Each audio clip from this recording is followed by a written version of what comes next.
बृहस्पति देव की एक और दूसरी कहानी कहते हैं। एक दिन इंद्र बड़े अहंकार से अपने सिंहासन पर बैठे और बहुत से देवता, ऋषि, गंधर्व, किन्नर आदि सभा में उपस्थित थे। जिस समय बृहस्पति जी वहां आए तो सबसे जब उनके सम्मान के लिए खड़े हो गए सब तो, परंतु इंद्र गर्व के मारे खड़ा न हुआ। यद्यपि वह सदैव उनका आदर किया करते थे गुरु जी का। तब इंद्र को बड़ा शौक हुआ कि देखो मैंने गुरु जी का अनादर कर दिया, मुझसे बड़ी भारी भूल हो गई। गुरु जी के आशीर्वाद से ही तो मुझको सारा वैभव मिला है, उनके क्रोध से ये सब नष्ट हो जाएगा अब, इसीलिए उनके पास जाकर के उनसे क्षमा मांगनी चाहिए, जिससे उनका क्रोध शांत हो जाए और मेरा कल्याण होवे। ऐसा विचार कर इंद्र उनके स्थान पर गए। जब बृहस्पति देव ने अपने योग बल से ये जान लिया कि इंद्र क्षमा मांगने के लिए मेरे घर आ रहा है, तब क्रोधवश उससे भेंट करना उचित नहीं समझ करके वे अपने घर से भी आगे चले गए, अंतर्धान हो गए। जब इंद्र ने बृहस्पति देव को घर पर ना देखा तो निराश होकर के लौट आए।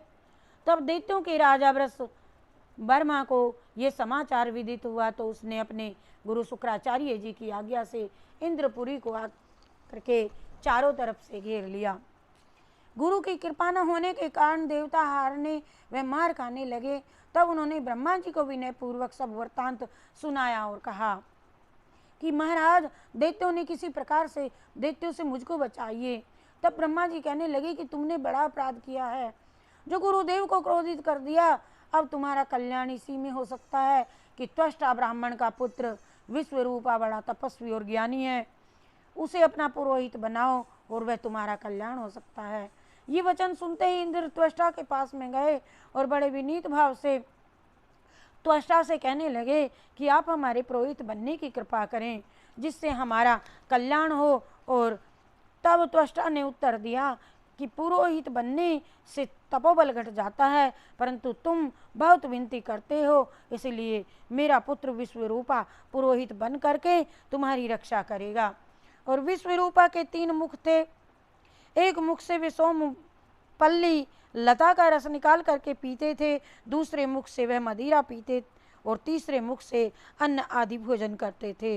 इंद्र ने कुछ दिनों उपरांत कहा कि मैं आपकी कृपा से यज्ञ करना चाहता हूँ।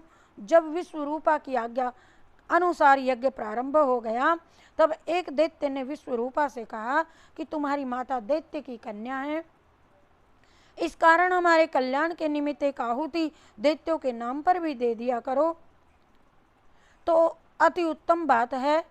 विश्वरूपा ने उस दैत्य का कहना मान करके आहुति देते समय दैत्य का नाम भी धीरे से लेने लगे। इसी कारण यज्ञ करने से देवताओं का तेज नहीं बढ़ा। इंद्र ने यह वृत्तांत जानते ही क्रोधित होकर के विश्वरूपा के 3 सिर काट डाले।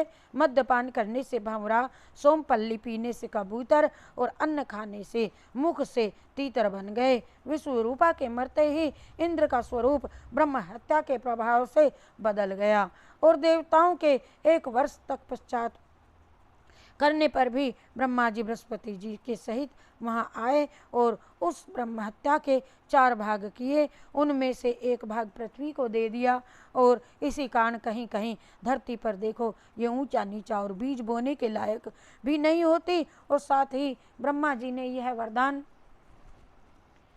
दिया तथा पृथ्वी में गड्ढा होगा और कुछ समय पाकर के वे स्वयं ही भर जाएगा। दूसरे वृक्षों को दिया जिससे उनमें से गोंद बन करके बहता है। इस प्रकार गूगल के अतिरिक्त सब गोंद अशुद्ध समझे जाते हैं। वृक्षों को यह वरदान दिया कि ऊपर से सूख जाने पर जड़ फूट आती है। तीसरा भाग स्त्रियों को दे दिया। इसी कारण स्त्रियां हर महीने रजस्वला होकर के पहले दिन चांडालनी, दूसरे दिन ब्रह्मघातिनी, तीसरे दिन धोबिन के समान रह करके और चौथे दिन शुद्ध होती है। और संतान प्राप्ति को उनको वरदान मिला है कि जिस चीज में डाला जाएगा वह बोझ में बढ़ जाएगी।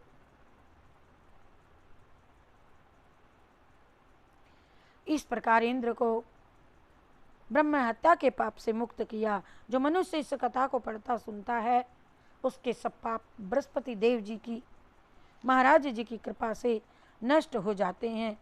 बोलो जय बृहस्पति देव भगवान की जय, बृहस्पति देव भगवान की जय। श्री कृष्ण गोविंद हरे मुरारे, हे नाथ नारायण वासुदेवा। श्री कृष्ण गोविंद हरे मुरारे, हे नाथ नारायण वासुदेवा। श्री कृष्ण गोविंद हरे मुरारी, हे नाथ नारायण वासुदेवा।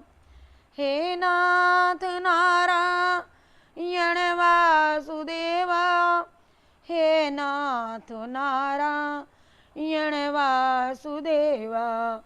श्री कृष्ण गोविंद हरे मुरारे, हे नाथ नारायण वासुदेवा।